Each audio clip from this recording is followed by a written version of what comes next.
अव्यवधानाचे महत्त्व. मॅडम, फुकटचे पैसे नकोत, गजरा घ्या. आज माझा दुसरा वाढदिवस आहे.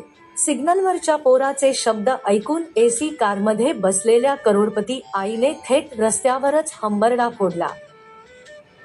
पुण्यातील चांदणी चौकातील सिग्नलवर दुपारच्या कडक उन्हात गाड्यांची रांग लागली होती. एका आलिशान आवडी कारमध्ये 35 वर्षांच्या अनुराधा डोळ्यांवर गॉगल लावून बसल्या होत्या, पण त्या गॉगलच्या आतून त्यांचे डोळे सक्त रडत होते. आज 15 एप्रिल. बरोबर 3 वर्षांपूर्वी याच दिवशी अनुराधा यांचा 7 वर्षांचा एकुलता एक मुलगा एका भयंकर अपघातात त्यांना सोडून गेला होता. ब्रेन डेड झाला होता आणि एका धाडसी निर्णयापोटी अनुराधा आणि त्यांच्या पतीने अंशचे सर्व अवयव ऑर्गन्स दान केले होते. आज अंशचा स्मृतिदिन होता. अनुराधा अत्यंत निराश अवस्थेत अनाथाश्रमात देणगी देऊन घरी परतत होत्या.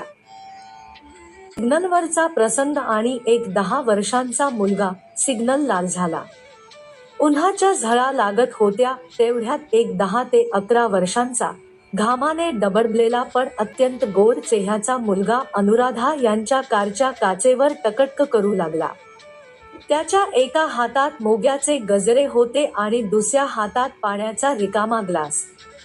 अनुराधा यांना भयंकर चिडचिड झाली. त्यांनी रागाने काच थोडी खाली केली आणि पर्समधून 50 रुपयांची नोट काढून त्याच्या अंगावर फेकत म्हणाल्या, "हे घे पैसे आणि जा इथून. मला कोणताही गजरा नकोय आणि मला कुणाशीही बोलायचं नाहीये." त्या मुलाने ती 50 ची नोट उचलली नाही. तो अत्यंत स्वाभिमानाने काचेजवळ आला आणि म्हणाला, "मॅडम, माझी आई म्हणते की फुकटचे पैसे कधीही घेऊ नये, त्याने पाप लागतं. मी भिकारी नाहीये, तुम्ही एक गजरा घ्या, मगच मी हे 50 रुपये घेईन." त्याच्या आवाजातील निरागसपणाने अनुराधा यांचे लक्ष वेधून घेतले. त्यांनी डोळ्यांवरचा गॉगल काढला आणि त्या मुलाकडे पाहिले. त्याचा चेहरा खूप शांत आणि हसरा होता.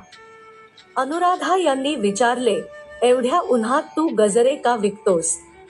शाळा नाहीये का तुझी?" तो सत्याचा स्फोट आणि अश्रूंचा बांध फुटलेला क्षण. मुलगा गोड हसून म्हणाला, "शाळा सकाळची असते मॅडम. पण माझी आई लोकांची धुणी भांडी करते. माझ्या आईवर खूप मोठं कर्ज आहे, म्हणून मी तिला मदत करतो. आणि तसंही मॅडम, आज माझा दुसरा वाढदिवस आहे." अनुराधा यांना काहीच समजले नाही. दुसरा वाढदिवस म्हणजे काय? मुलगा शर्टाची कॉलर थोडी बाजूला करत छातीवरची एक मोठी सर्जरीची खूण ऑपरेशन मार्क दाखवत म्हणाला, "मॅडम, 3 वर्षांपूर्वी माझ्या हृदयात भोक होतं. डॉक्टर म्हणाले होते मी मरणार. माझ्या आईने कर्ज काढून मला पुण्याला सह्याद्री हॉस्पिटलमध्ये आणलं होतं. पण मला कोणीतरी देवदूत भेटला. बरोबर 3 वर्षांपूर्वी 15 एप्रिलला एका लहान मुलाचा अपघात झाला होता. आणि मॅडम, त्या मुलाचं धडधडणारं हृदय, हार्ट, डॉक्टरांनी माझ्या छातीत बसवलं. त्या देवासारख्या मुलाने मला जीवन दिलं, म्हणून आज माझा दुसरा जन्मदिवस आहे."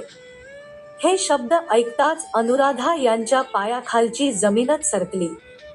त्यांचा श्वास अक्षरशः कोंडला गेला. सह्याद्री हॉस्पिटल, 15 एप्रिल आणि हृदय प्रत्यारोपण. अनुराधा यांनी थरथरत्या आवाजात विचारले, "बाळा, तुझं नाव काय आहे?" मुलगा म्हणाला, "माझं नाव कबीर आहे." काळजाला भिडणारा क्लायमॅक्स. अनुराधा यांनी स्वतःच्या डोक्याला हात लावला. 3 वर्षांपूर्वी त्यांनी स्वतःच्या अंशचे हृदय ज्या कबीर नावाच्या गरीब मुलाला दान केले होते, तोच कबीर आज त्यांच्या गाडीसमोर उभा होता. अनुराधा वेड्यासारख्या गाडीचा दरवाजा उघडून रस्त्यात खाली उतरल्या. त्यांनी त्या घामाने डबडबलेल्या कबीरला दोन्ही हातांनी घट्ट धरले. त्यांच्या डोळ्यातून धाय मोकलून अश्रू वाहत होते. "कबीर, बाळा, मला फक्त एक गोष्ट करू दे, असे म्हणत अनुराधा यांनी आपले कान आणि डोके कबीरच्या छातीवर ठेवले. धडधड धडधड. त्या गरीब मुलाच्या छातीत आज अनुराधा यांच्याच पोटच्या गोळ्याचे, त्यांच्या अंशचे हृदय धडधडत होते. ज्या हृदयाचे ठोके 3 वर्षांपूर्वी थांबलेत असे त्यांना वाटले होते, ते ठोके आज या रस्त्यावर एका स्वाभिमानी मुलाच्या छातीत जिवंत होते. अनुराधा भरस्त्यात गुडघ्यावर बसून ढसाळसा रडू लागल्या. त्यांनी कबीरला घट्ट मिठी मारली. सिग्नल हिरवा झाला होता, गाड्यांचे हॉर्न वाजत होते, पण एका आईला आज तिचा हरवलेला देवदूत परत मिळाला होता. त्याच दिवशी अनुराधा यांनी कबीरच्या आईला शोधून काढले. त्यांच्या डोक्यावरचे हॉस्पिटलचे संपूर्ण कर्ज एका झटक्यात फेडून टाकले आणि कबीरच्या शिक्षणाची संपूर्ण जबाबदारी स्वतःच्या खांद्यावर घेतली. कारण एका करोडपती आईचा आशा आज एका गरीब पण स्वाभिमानी पोराच्या रूपात जिवंत होता. पैशाचा गर्व विसरायला लावणारी आणि अवयवदानाचा ऑर्गन डोनेशन एक अत्यंत पवित्र संदेश देणारी आणि डोळ्यात पाणी आणणारी ही कथा तुम्हाला कशी वाटली?